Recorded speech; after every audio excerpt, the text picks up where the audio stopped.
ask a quick question? Thanks, David. Mike Brown. You started off, I think it was Ernst said that freedom, everybody wants freedom, and people fight for freedom and make sacrifices, and presumably the Ukrainians are fighting for freedom, I suppose, at the moment. So it's a great rallying call. But if you look at taking those freedoms and putting them into a sort of collective form of libertarianism or liberalism, and let's not look at social and perhaps religious and other things, but let's just look at libertarianism as a political force. Yeah, as a collective force. There were long periods, the 18th, 19th century, where liberal parties held control in the UK and in parts of Europe, and even the Democrats were quite liberal in the early days, and Joe Biden's not a liberal these days, I wouldn't think. So what you've found, or I think you'll be finding, is that as a collective force, liberalism is not a political drawing card, and we're going to fight an election in South Africa in, 6 months' time or something like that. I'll be very surprised if any of the 30-odd political parties go out there and say we're liberalists. This is our rallying call. We believe in liberal thought and so on. Now, why do you think that's happened? Yeah, so simply democracy is a rent-seeking mess. If you go out there and you say, vote for me, I'm not going to do anything for you, I expect you to do it all yourself, then no one's going to vote for you. Obviously not. Because democracy has rent-seeking built into its very bone. And that's why I, as a committed liberal, will never be a Democrat. And I think that's an important thing that liberals over many years have lost. We had a very productive alliance with democracy as liberals for centuries, because democracy tended to favor freedom, because there were certain boxes that were ticked. Only certain people voted, they all had property, they all had incomes, and then the rent-seeking kind of nature of democracy is limited. Now, that is not the reality anywhere in the world anymore.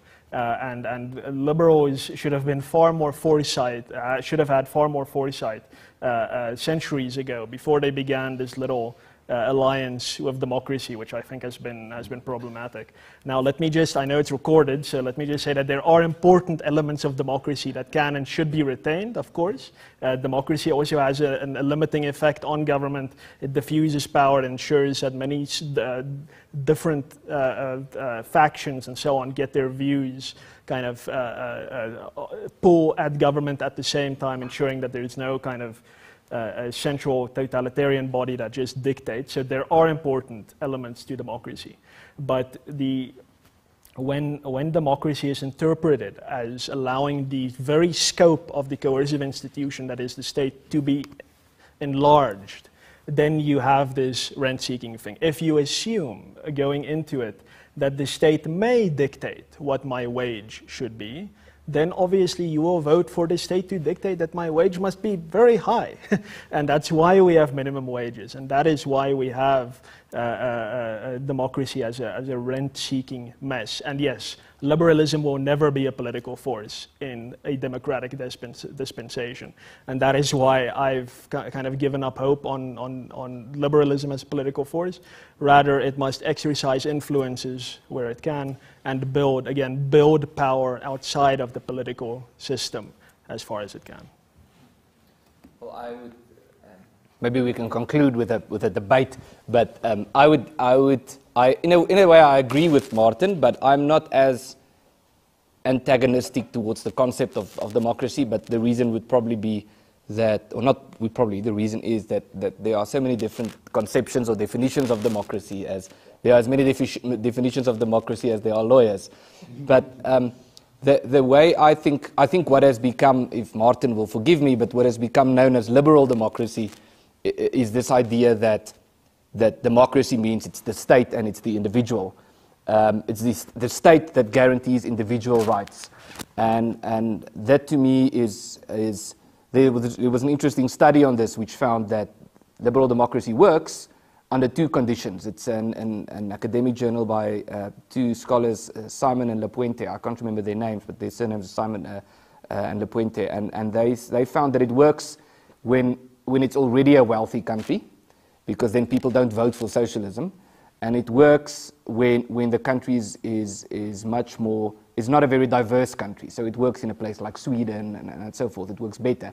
So when it's sort of a homogeneous, wealthy society, democracy is the best system. Especially when it's a poor society, people vote for the party that promises to give them stuff. And you can't necessarily blame them, because if you really live in poverty and this one guy says, well, you have to go and get a job, and the other one says, I'm going to put bread on your table, you can't necessarily blame that person. But the reason why I think, I haven't abandoned hope for the concept of democracy is we referenced Alexis de Tocqueville. I think I would say there's a difference between what you can describe as natural democracy and an artificial democracy. And I think what we know as democracy now has become this artificial concept, where natural democracy is a community getting together and deciding how they, as a community, how they want to structure their lives as a community. And that's why the book is called Democracy in America, and why Alexis de Tocqueville was so excited about America at the time. I don't think it's applicable today, that it was communities getting together, starting institutions and engaging with each other. And if that is democracy, then I think that's a healthy concept.